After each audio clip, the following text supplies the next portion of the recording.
آج جو قیامت کی نشانی ہم نے بیان کرنی ہے، یہ مدینہ منورہ میں پیش ہونے والا دردناک واقعہ ہے جو ہر عاشق رسول کو ہلا کر رکھ دینے والا ہے۔ علماء کرام نے جہاں قیامت کی نشانیوں کی بات کی، وہاں یہ بھی بتایا کہ ایک دور مدینہ پاک میں ایسا ضرور آئے گا جس میں مدینہ ظاہری طور پر ویران ہو جائے گا۔ نبی پاک علیہ الصلوۃ والسلام نے بھی اس واقعے کی طرف اشارہ فرمایا تھا اور اشاروں میں کچھ حالات بھی بیان فرمائے۔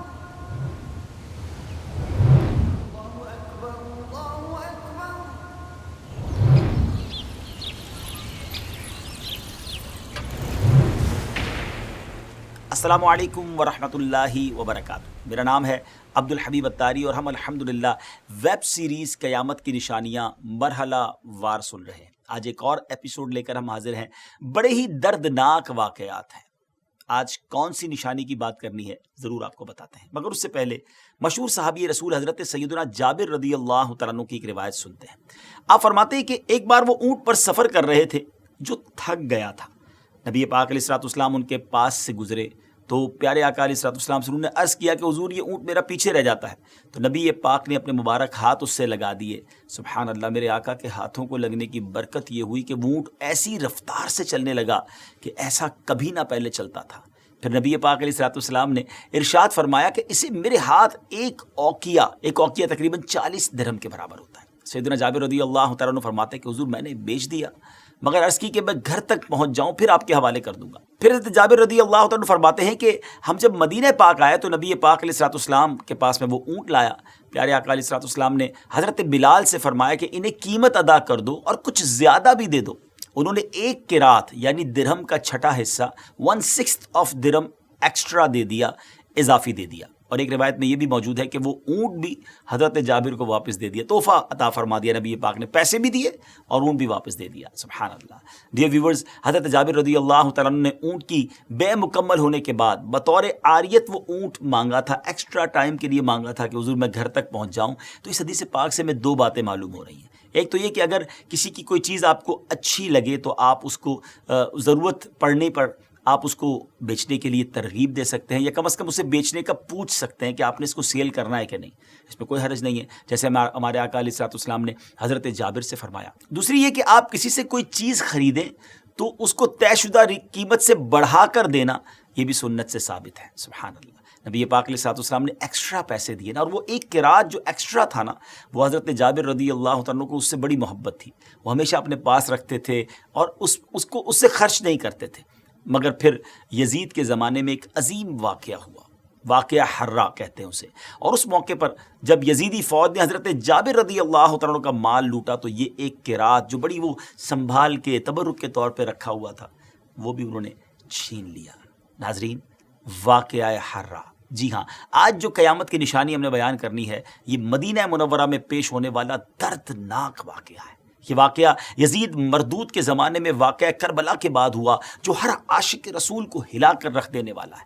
واقعہ کیا ہے کہ یزید پلید کے بڑے بڑے سیاہ کارناموں میں سے ایک سیاہ کارنامہ یہ بھی ہے کہ اس نے سیدنا امام حسین رضی اللہ تعالیٰ عنہ کی شہادت کے بعد اہل مدینہ نے جب یزید پلید کی بیعت سے انکار کر دیا تھا تو یزید نے مال و دولت کا لالچ دے کر ان کو بیعت کے لیے آمادہ کرنے کی کوشش کی۔ اہل مدینہ یقیناً عاشقان رسول تھے، اہل بیت اطہار کے چاہنے والے۔ جب انہیں یہ پتہ چلا تو اب کس نے یزید کی بیعت کرنی تھی؟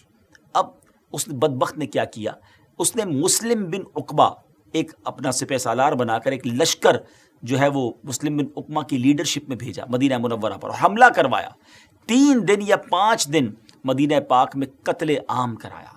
مسجد نبوی شریف میں کئی دن اذان نہ ہو سکی۔ جی، ایسا بھی وقت آیا۔ مدینہ منورہ کی گلی کوچوں میں صحابہ کرام اور تابعین کا خون پانی کی طرح بہایا گیا۔ اس واقعے کی تفصیل میں جانے سے پہلے یہ عرض کرتا چلوں کہ بعض روایت میں نبی پاک علیہ الصلوۃ والسلام نے بھی اس واقعے کی طرف اشارہ فرمایا تھا اور اشاروں میں کچھ حالات بھی بیان فرمائے۔ مثلا ایک موقع پر حضرت ابو ذر رضی اللہ تعالیٰ عنہ سے میرے آقا نے ارشاد فرمایا کہ اے ابو ذر، اس وقت تمہارا کیا حال ہوگا جب کہ مدینے میں قتل عام ہوگا، حتیٰ کہ خون ریت کے پتھروں کو ڈبو دے گا۔ فرماتے ہیں میں نے عرض کی اللہ اور اس کا رسول خوب جانے، یعنی نبی پاک نے اشارہ کر دیا تھا کہ مدینہ منورہ میں ایسا کچھ ہونے جائے گا۔ حضرت ابو ذر رضی اللہ تعالیٰ عنہ کو یہ موقع نہیں ملا کہ یہ واقعہ وہ دیکھ پاتے۔ 32 سنہ ہجری میں آپ کی وفات ہو گئی 63 سن ہجری میں یہ حرہ کا واقعہ ہوا. یعنی اس کا مطلب یہ ہوا کہ نبی پاک گویا یہ بتانا چاہ رہے تھے کہ ایسا ہونے والا ہے, دنیا دیکھے گی. اور واقعی پھر دنیا نے یہ منظر دیکھا. علماء کرام نے جہاں قیامت کی نشانیوں کی بات کی وہاں یہ بھی بتایا کہ ایک دور مدینہ پاک میں ایسا ضرور آئے گا جس میں مدینہ ظاہری طور پر ویران ہو جائے گا, اور وہ ویرانی اس واقعہ حرہ کی وجہ سے بھی پیش آئی تھی. جیسا کہ آپ نے سنا کہ جب یہ لشکر جرار مدینہ منورہ پر حملہ آور ہوا تو بعض روایت کے مطابق 3 دن اور بعض روایت کے مطابق 5 دن تک مدینہ پاک میں قتل عام ہوا. مسجد نبوی شریف میں کئی دن تک اذان نہ ہو سکی. مدینہ منورہ کی گلی کوچوں میں حضرات صحابہ کرام اور تابعین کا خون پانی کی طرح بہایا گیا. یہاں سے پھر اس لشکر نے مکہ پاک کا رخ کیا, جس کی تفصیل کچھ آگے آپ کو بتائیں گے. یہ بھی عرض کرتا چلوں کہ یزید پلید کے دور میں ایک سے بڑھ کر ایک ظلم و ستم اور ناانصافیوں کے ریکارڈ قائم کیے گئے, مگر 3 ایسے افسوسناک سانے ہوئے جن کو بھلانا اور تاریخ میں گم کر دینا یہ پاسبل نہیں ہے. اس میں سے ایک سانحہ کربلا, دوسرا ثانیہ حرہ, اور تیسرا اس ظالم نے مکہ مکرمہ پر بھی حملہ کیا. حرہ کے معنی کیا ہے؟ حرہ کہتے ہیں پتھریلی زمین کو, اور چونکہ مدینہ منورہ کے باہر ایک حصہ پتھریلا اور آتش فشاں کے پتھروں سے ڈھکا ہوا ہے. یہ واقعہ وہیں پیش آیا تھا, دشمن فوجوں نے وہیں اپنا پڑاؤ ڈالا تھا, اس وجہ سے اس کو حرہ کا علاقہ کہا جاتا ہے. کربلا کے خونی واقعے کے بعد چونکہ لوگ یزید کی خباثت اور بے دینی سے مزید آگاہ ہو گئے تھے, لہٰذا انہوں نے اس کے خلاف اٹھنے کا فیصلہ کیا. حضرت عبداللہ ابن زبیر رضی اللہ تعالیٰ عنہ نے یزید کے خلاف علم بلند کیا اور مکہ مکرمہ میں انہوں نے اعلان کیا کہ خلافت قائم فرمائیں. اہل مدینہ نے کربلا میں یزید کی فوج کے کارنامے سنے تو وہ بھی حضرت عبداللہ بن زبیر سے مل گئے اور ان سے بیعت کر لی. اس بات کی خبر مروان نے یزید کو بھجوائی اور یزید نے یہ خبر سن کر مسلم بن عقبہ کو 12,000 کا لشکر دے کر روانہ کیا اور اس سے کہا کہ پہلے انہیں 3 دن کی مہلت دینا, اور اگر پھر بھی یہ بیعت نہ کرے تو پھر جنگ کرنا, اور جب غاصب ہو جاؤ, جب غالب ہو جاؤ تو پھر چند دن کے لیے لشکر کے لیے مباح کر دینا. یہ کتنی ظلم والی بات تھی. مباح کر دینے کا مقصد یہ ہوتا ہے کہ پھر لشکر کے حوالے کر دینا اہل مدینہ کا, وہ جو چاہیں کریں, جس کا مال لوٹیں, جس کی بے عزتی کرنا ہو, استغفر اللہ. اور پھر ان ظالموں نے جو کچھ کیا تو مسلم بن عقبہ نے لشکر مدینہ منورہ لے کر پہنچا, جنگ کا اعلان کر دیا. 63 سن ہجری کا یہ واقعہ ناظرین ایز ایکسپیکٹڈ لوگوں نے بیعت کرنے سے بالکل انکار کر دیا. اس خونخوار کمانڈر یعنی مسلم بن عقبہ نے مدینے کا محاصرہ کر کے مدینے کے لوگوں سے جنگ شروع کر دی. چند دن تک تو وہ مدینہ پاک میں داخل بھی نہ ہو سکا.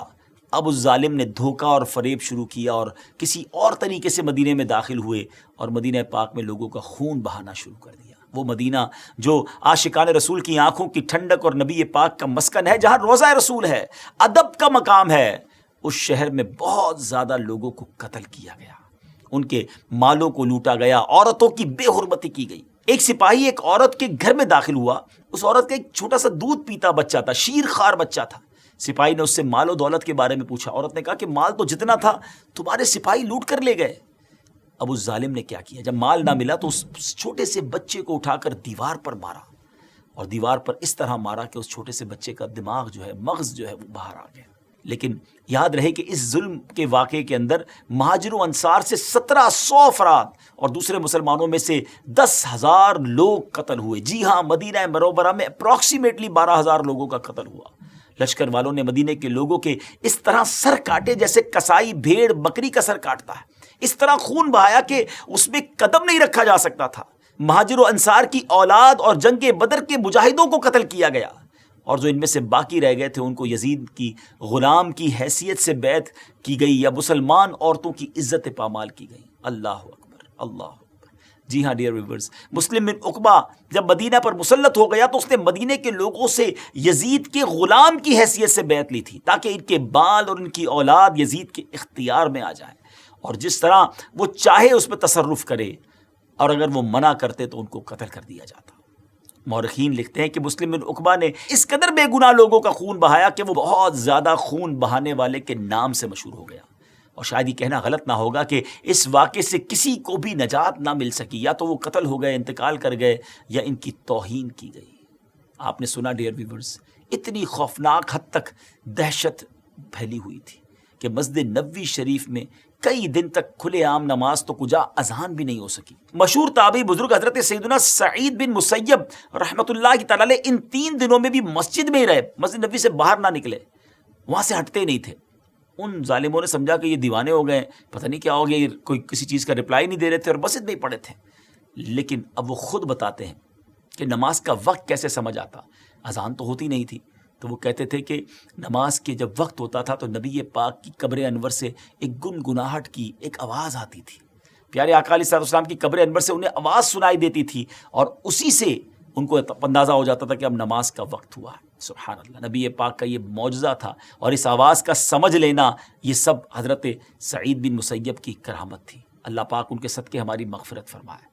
ڈیئر ویورز، یزید پلید کا بھیجا ہوا لشکر جو مسلم بن عقبہ کے ساتھ تھا، وہ مدینے کی بے حرمتی کر کے مدینے کے علاقوں کو پامال کر کے پھر مدینے سے مکے کی طرف روانہ ہوتا ہے۔ مکہ مکرمہ میں حضرت عبداللہ بن زبیر سے جنگ کی جائے، اس لیے وہ لوگ جاتے ہیں۔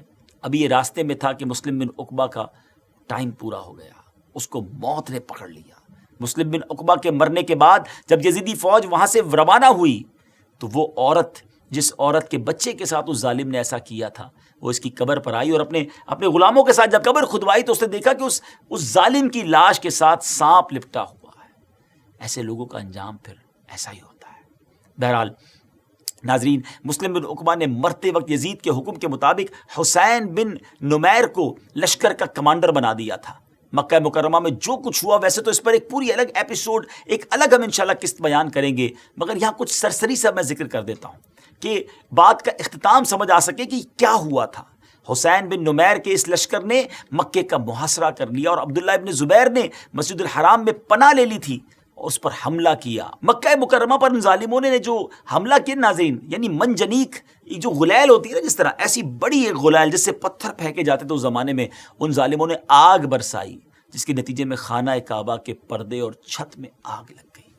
آپ سوچیے، یہ کلمہ پڑھنے والے تھے، مگر مال کا لالچ، اقتدار کا لالچ، ظلم کدھر تک کیا انہوں نے، کعبے کو گویا انہوں نے آگ لگانے کی کوشش کی، غلاف جل گیا، چھت جل گئی، اور یہاں تک کہ حضرت اسماعیل علیہ السلام کی جگہ ذبح ہونے والے مبارک مینڈے کے جو سینگ اس زمانے میں کعبے کے اوپر آویزہ تھے، وہ بھی شہید ہو گئے۔ مکے کا محاصرہ اور حضرت عبداللہ بن زبیر رضی اللہ تعالیٰ عنہ کے ساتھیوں سے جنگ جاری تھی کہ یزید کے مرنے کی خبر شامیوں تک پہنچ گئی، جس سے وہ متفرق ہو کر شام واپس چلے گئے۔ نہ یزید کی وہ جفا رہی، نہ شمر کا ظلم و ستم رہا، جو رہا تو نام حسین کا، جسے یاد رکھتی ہے کربلا۔ ناظرین، ظالم کا انجام برا ہی ہوتا ہے۔ اللہ مجھے بھی اپنا خوف نصیب فرمائے، آپ کو بھی نصیب فرمائے، اور اللہ پاک سے ہم دعا کرتے ہیں کہ اللہ پاک اہل بیت اور صحابہ کے صدقے ہماری جان و مال، عزت و آبرو کی حفاظت بھی فرمائے، اور ان نفوس قدسیہ کی ہم سب کو برکت عطا فرمائے۔ انشاءاللہ اگلے ایپیسوڈ میں ایک اور قیامت کی نشانی لے کر حاضر ہوں گے۔ دعاؤں میں یاد رکھیے گا۔ السلام علیکم ورحمۃ اللہ